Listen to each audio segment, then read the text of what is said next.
Dates ना खाए जाए फिर क्या करें? देखिए मैं ना, अगर खजूर नहीं खाई जा रही आपसे तो आप इस चीज़ को छोड़ के इसके मतबादा दूसरी चीज़ों पे चला जाए।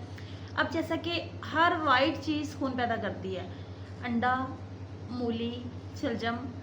इसके अलावा आप देखें, अगर सर्दियां हैं तो आप हरे पत्तों वाली सब्जियां, गर्मियां हैं आजकल मैंगो चल रहे हैं सीज़न, तो ये भी खून पैदा करते हैं। ड्राई फ्रूट्स इस्तेमाल कर लें, अगर वो नहीं कर सकते, गर्म की वजह से नहीं कर रहे, किस वजह से, अगर तो गर्मी की वजह से नहीं कर रहे तो ऊपर से ठंडा पानी पी लें, ठंडा दूध पी लें, तो ये आपको स्टमक में जाके गर्मी नहीं करेगी। हाँ, अगर आपको ये अच्छी ही नहीं लगती, इनका टेस्ट अच्छा नहीं लगता, तो आप इसके मतबादल ऐसी चीज़ें लें, जैसा कि सलाद इस्तेमाल करें, आयरन, कैल्शियम, विटामिन डी की टैबलेट्स इस्तेमाल करें। इसके अलावा मेरी इसी टिकटॉक आईडी पर मौजूद है एक आयरन के हवाले से वीडियोस, फ़ोन बनाने के लिए जो चीज़ें मैंने बताई हुई हैं, और यूट्यूब पे भी मौजूद है।